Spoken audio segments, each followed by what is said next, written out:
Bueno, amigas y amigos, como les dijimos el miércoles pasado, este programa es la continuación del programa del miércoles y seguimos aquí en la mesa con Tere Almada, con Jesús Rodríguez y con Gabriel Muñoz, tres buenos amigos que nos están poniendo en claro la situación para este 2015 que inicia.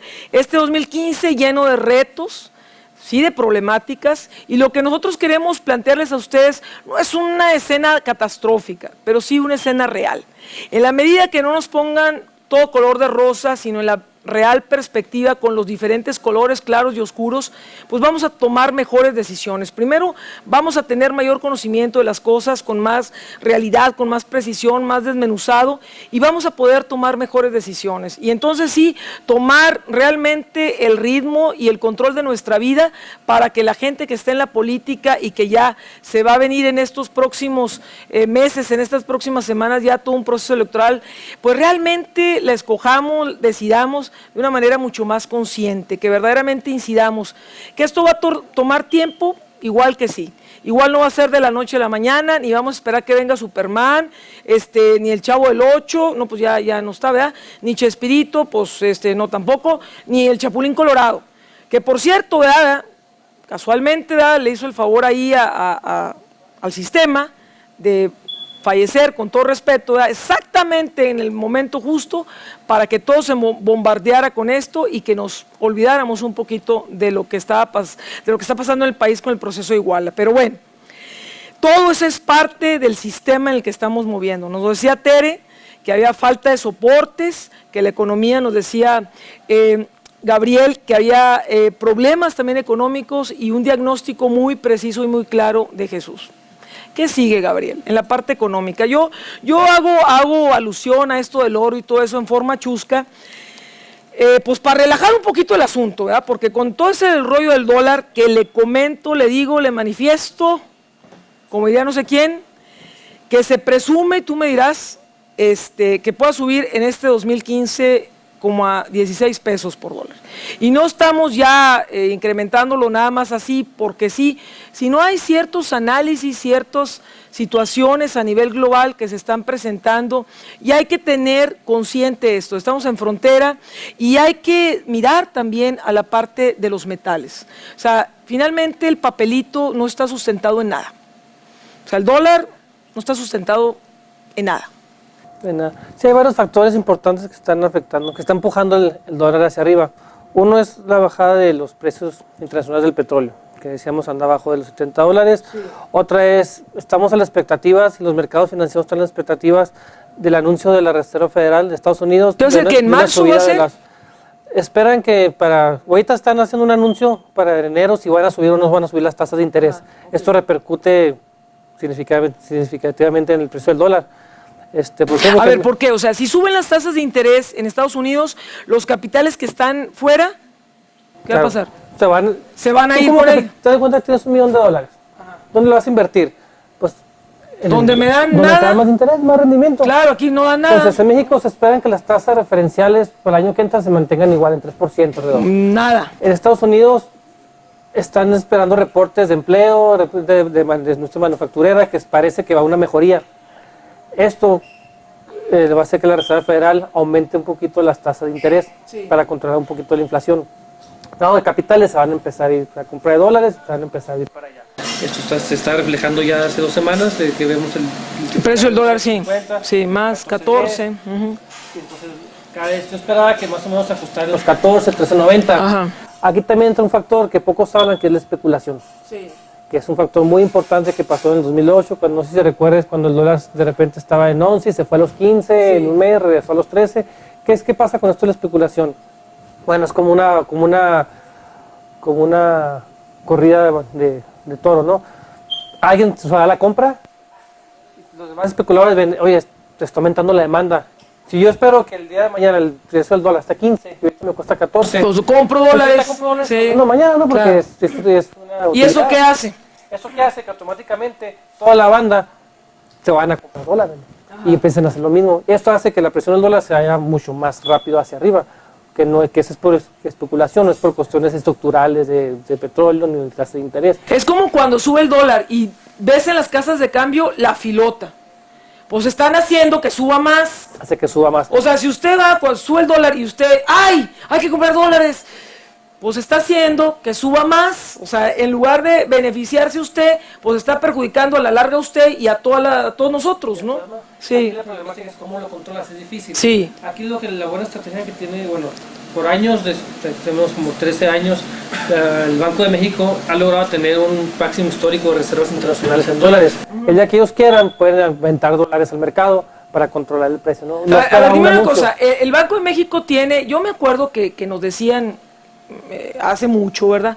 Que ahí en el Banco de México, en el centro de la ciudad, por donde está, los que no conozcan, luego les pasamos por ahí algunos detalles, los que sí, ahí está Bellas Artes, por ahí en los sótanos, ahí había oro y que estaban los lingotes y que eso era lo que le daba fortaleza al peso. Que supone que hay muchos que se quejan porque es oro de toda la población y por qué lo tenemos que acuñar, por qué lo tenemos que reservar. Sí. Entonces ahí. Pero yo digo, pues lo tiene el Banco de México, lo tienen las mineras, ¿verdad? Porque bueno, usted es de Peñoles, ¿verdad? Pero pues es un relajo también ese rollo de las mineras, ¿no? Y de los metales, ¿no? Sí, eso en cuestión del dólar, ¿no? Que yo espero que también pueda, hay explicación de que llegue a los 15 rápidamente, 16.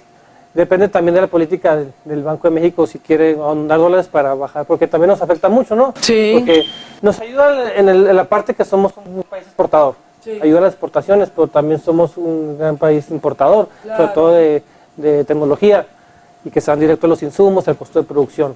Es que alguien decía, uno de la Cámara de Comercio hace unas semanas, creo que el presidente, un saludo al presidente de la Cámara, no comparto mucho, qué bueno que sube el dólar porque va a venir más gente. O sea, es una perspectiva muy simplista. Hay que verlo desde un panorama mucho más amplio, ¿no? Mucho más amplio. Porque además, ¿qué le ofrecemos aquí? ¿Qué tenemos para que la gente venga? ¿no? Ayuda un poco al turismo, ¿no? Recibimos la tercera fuente de ingresos es el turismo. Sí. Pues pero también hay que ver la cuestión social. Claro, turismo, claro. ¿no? Entonces yo espero en cuestión de tipo de cambio que a lo mejor sí se esté estabilizando en 15 pesos. Inflación alrededor del 4% todo el año. 4%. Más o menos. ¿Y crecimiento para 2015? Crecimiento económico entre el 3 y 3.5%. ¿Por qué? Muchos dicen, es que las reformas estructurales, ¿cómo van a ayudar a esto, no? Sobre todo lo que más me preocupa es la reforma fiscal. La fiscal. La reforma fiscal. Yo no entiendo el objetivo del gobierno de ir contra... Toda esta reforma fiscal fue hecha porque necesitan dinero. Estamos endeudados, ¿no? Necesitamos lana como gobierno, ¿cómo le hacemos? Pues una deuda, otra subimos las tasas impositivas. Pero pues nos subieron las tasas impositivas y como quiera nos endeudaron otra vez. Y fíjate, aquí lo que me sorprende es que suben la tasa impositiva para recordar más ingresos. Sí. ¿Okay? Entonces generaron, antes se van contra lo que se llaman repecos. Sí, los chiquitos. Los chiquitos, ¿no? Que es la mayor parte del empresariado. Sí. El 30%, ¿no? ¿Cómo pagaban impuestos todas estas personas repecos? Pues una manera muy sencilla. Sí. Tú ibas a empezar el año. ¿Cuál es mi cuota? ¿Cuál es mi cuota? Más mis ingresos, te doy tu cuota y lo que vas a pagar bimestralmente todo el año. Sí. Muy sencillo, ¿no? No sí. tienes que hacer un proceso, no necesitas un contador, no necesitas nada, ¿no? Siempre y cuando ganaras tus ingresos fueran menores de 2 millones de pesos. Ahora con la reforma fiscal, dices, bueno, vamos a regenerar todo esto, reestructurar.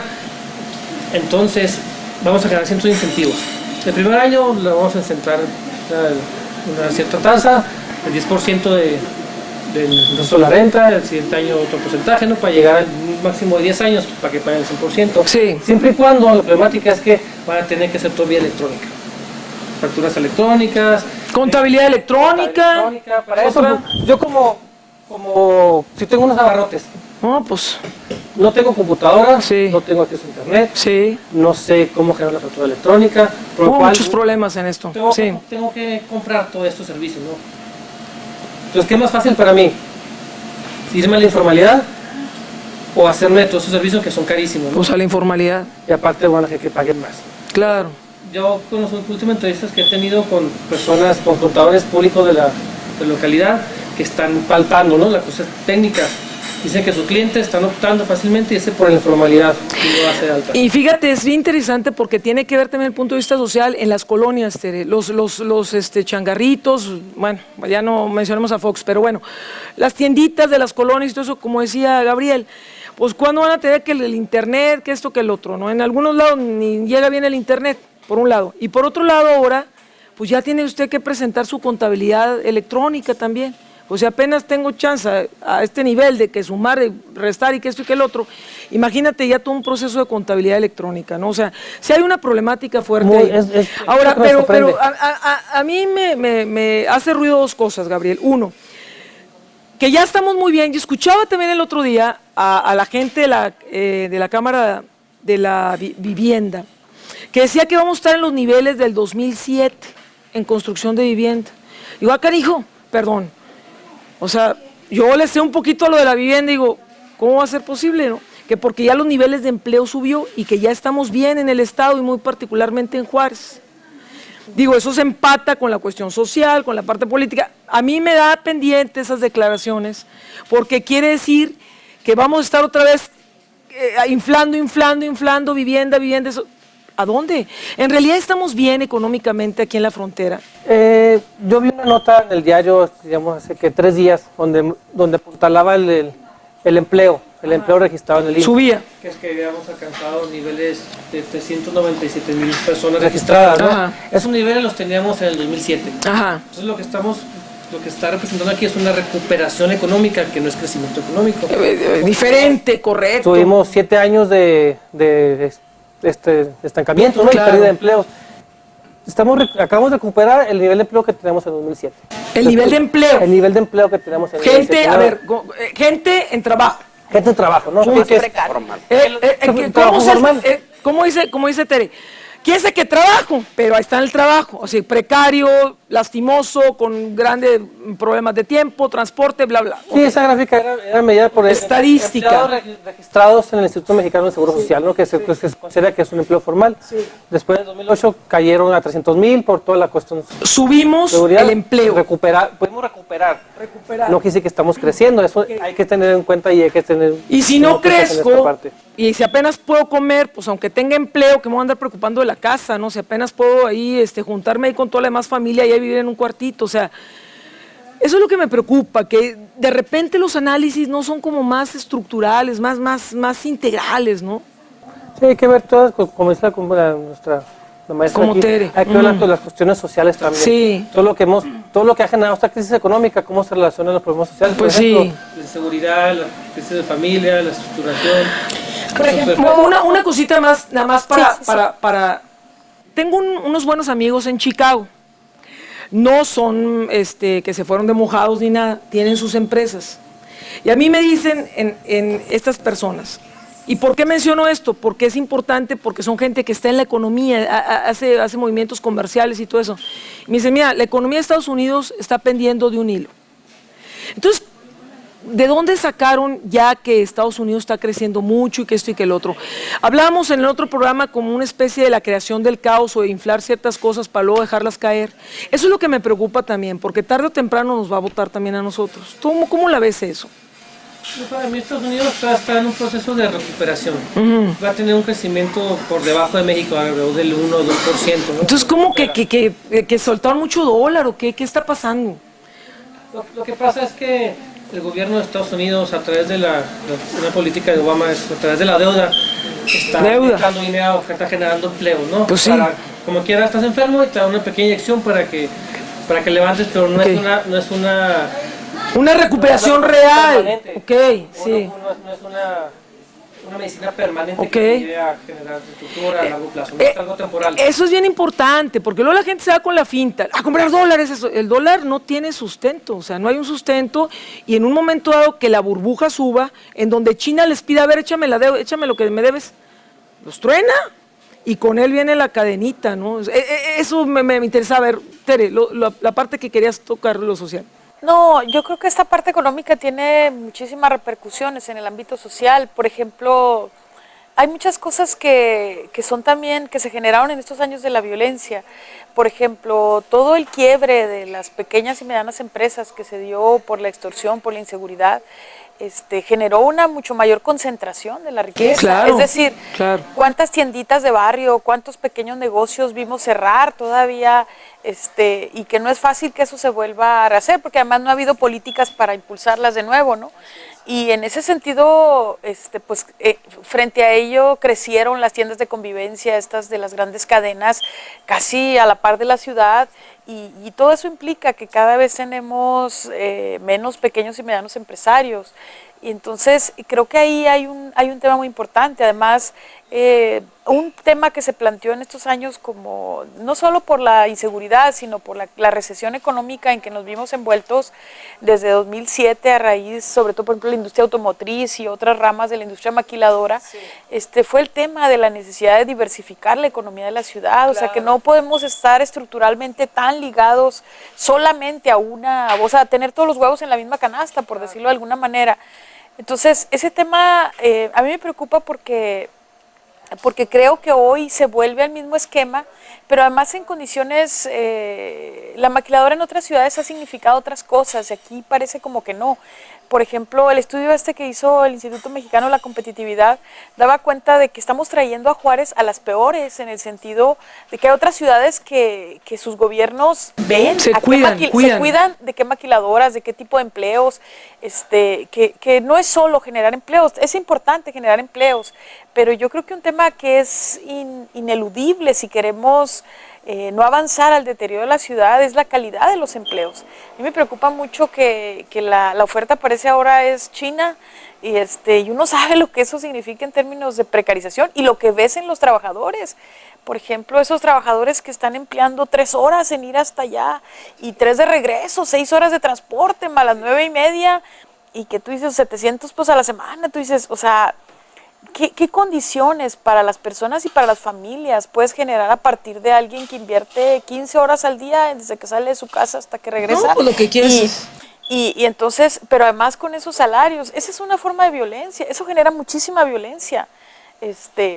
Y yo creo que la recuperación de la ciudad tiene que apostar por un desarrollo económico en sentido amplio. Claro. Y yo creo que hay que promover y hay que fortalecer mucho la pequeña y la mediana empresa y también las empresas mexicanas, porque claro. Yo sé que las condiciones internacionales hoy son muy difíciles para esto y todo, pero esa es la mediación de la política, eso es lo que la política tendría que hacer.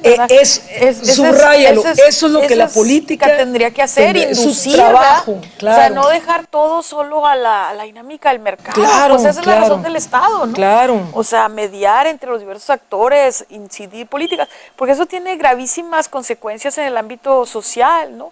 Y entonces, como decía Jesús, le pedimos a la gente, a cada gente en lo particular, que resuelva las contradicciones que la sociedad no puede, ¿no? Por ejemplo, ahí a mí me causa mucha preocupación todos estos discursos que culpan de todas las familias.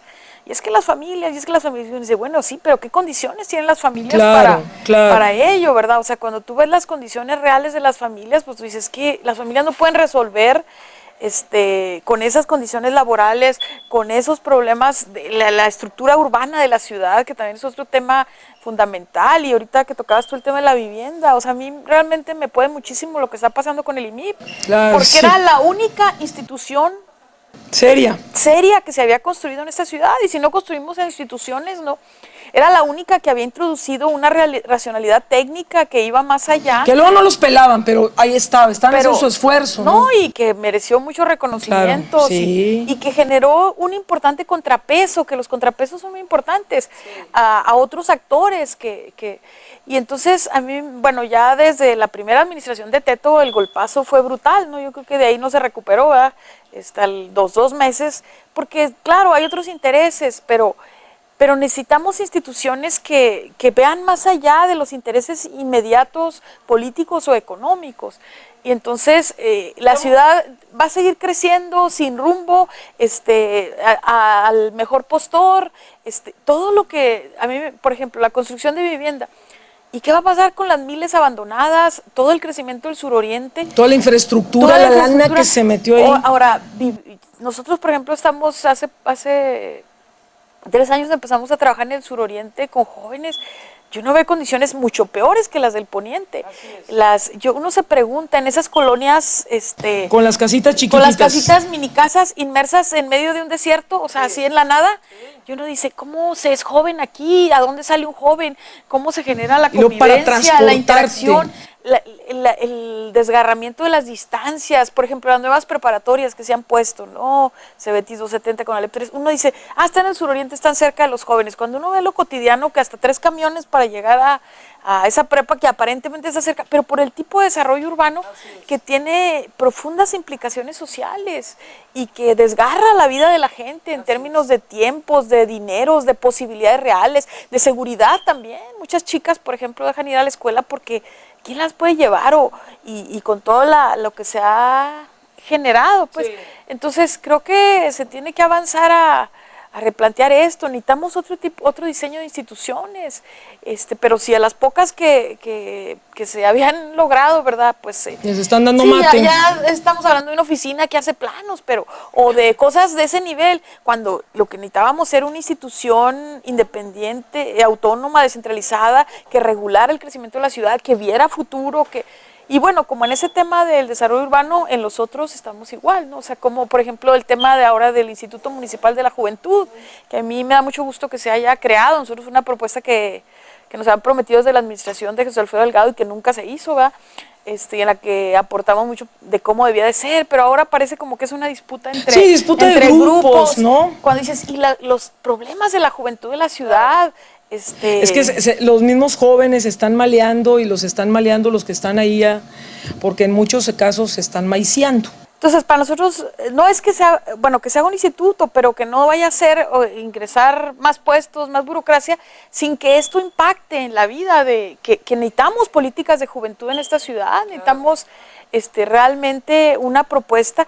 La condición en que viven hoy nuestros jóvenes es terrible en muchos sentidos, sin oportunidades, si no queremos abonarle nuevamente a la violencia y al deterioro en términos de nuevos procesos de reclutamiento del narcotráfico.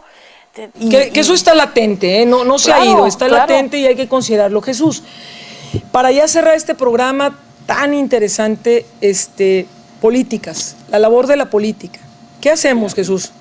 Pidiéndoles a Guillermo y a Tere un breve recuento ya después de tu participación. Mira, yo creo que aquí hay un aspecto que está detrás de todo esto, es el sentido que tiene que ver con la cultura política que tenemos y que hemos venido desarrollando. O sea, no es que se malee la gente, ¿no? Sino simplemente la gente hace lo que está en la cultura. Y nuestra cultura es muy poco democrática. Y cuando hablo de democrático no me refiero a ejercer el voto y esto.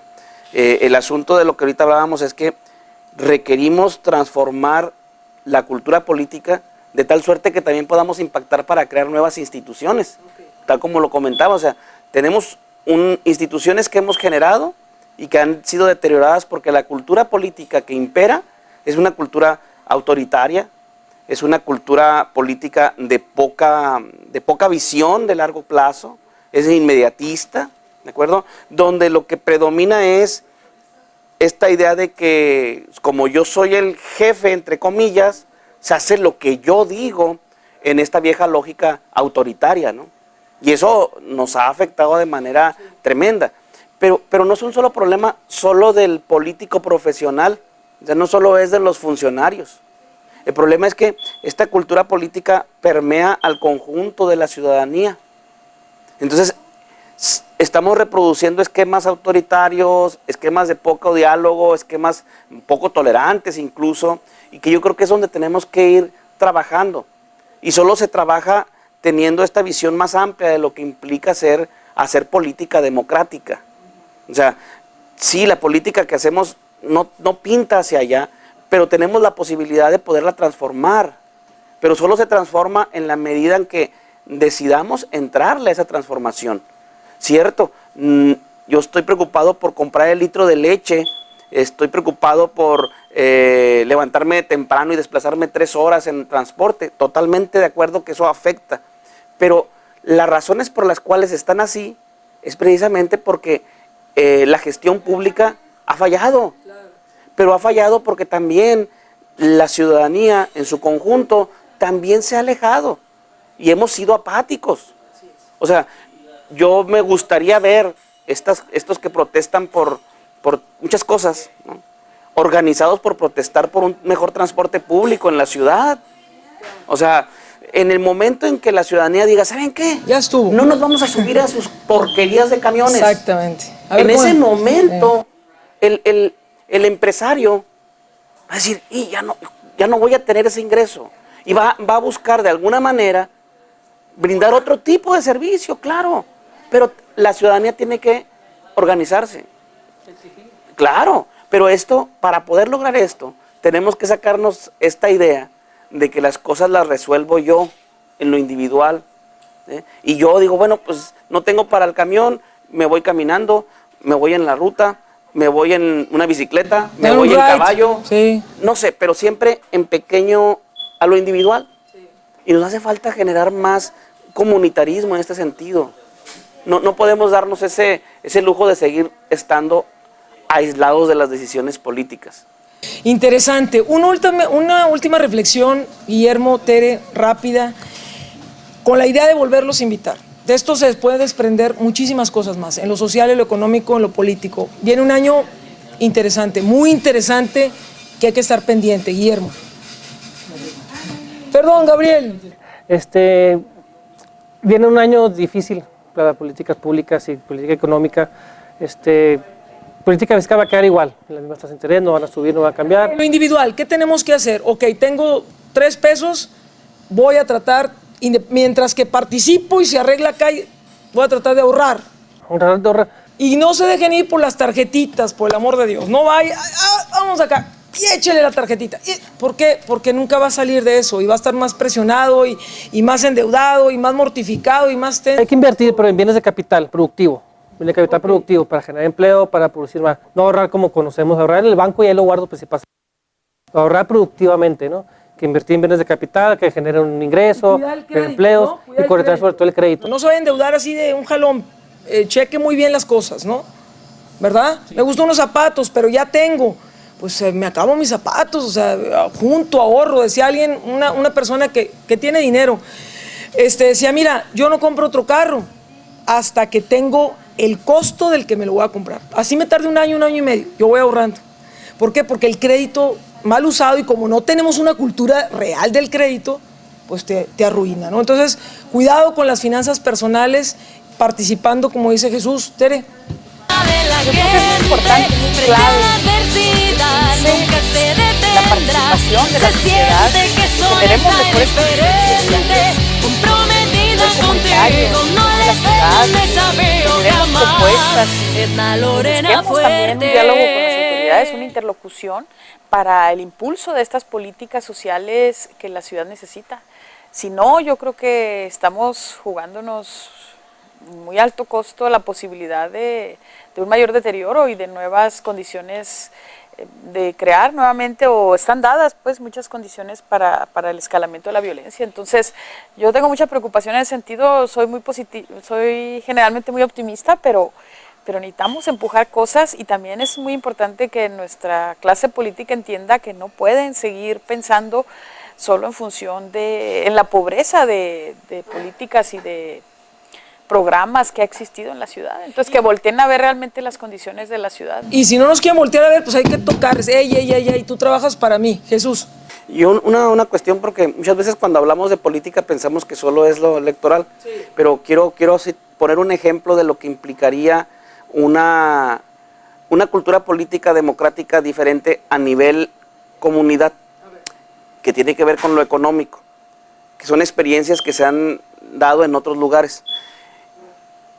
Por ejemplo, cuando tenemos problemas de financiamiento, las comunidades tienen sus propias lógicas muy informales, pero muy efectivas, ¿no? Desde las tandas. Es lo que te iba a decir, la tanda famosa. Pero precisamente en ese tipo de organizaciones a ese nivel, cuando se hace de forma mucho más democrática, y cuando hablo de democrática es esto, o sea, que sean discutidas entre los que van a participar, acordadas entre los que van a participar, transparentes respecto a que pues, me diste tanto y aquí está tanto, etcétera. Eso nos va transformando nuestra cultura política, pero que tiene ventajas económicas, claro, y evidentemente ventajas sociales. Claro. El punto es que cuando nosotros tenemos otra forma de visualizar los arreglos entre las personas democráticos, No de yo como vecino me voy a agandallar al otro vecino, que esa es la lógica que desafortunadamente impera en muchos casos, sino donde ponernos de acuerdo entre todos, sacamos ventajas en todos los sentidos. Y esa es la idea de la política. O sea, la política es cómo lograr acuerdos entre personas que piensan diferente, que tienen intereses distintos, pero que al final de cuentas en esos acuerdos sacamos ventajas. Pues nos quedamos con eso, amigas y amigos. La frase del día de hoy se las comparto. La desilusión, no lo olvidemos, es la distancia entre la expectativa y la realidad. Que podemos transformar la realidad, sí, depende de nosotros. Que no va a venir el héroe o la superestrella a darnos todo en la mano, también es cierto. Nosotros tenemos que asumir nuestro papel no como pueblo o bola, sino como ciudadanos, tener nuestra libertad y la responsabilidad de exigirle a quien decidamos que esté en el servicio público administrando nuestros bienes, bueno, tener la responsabilidad también de supervisarlo, checarlo y decirle por aquí, por allá. ¿Eso implica esfuerzo? Sí, implica esfuerzo. ¿Implica a lo mejor levantarse más temprano? Sí. ¿Implica parte de todo nuestro trabajo ir a una reunión con los vecinos? Sí. ¿Pero qué quiere usted? ¿Seguir como estamos o darnos la oportunidad de dar ese otro paso y verdaderamente cambiar las cosas? Ahí se lo dejamos.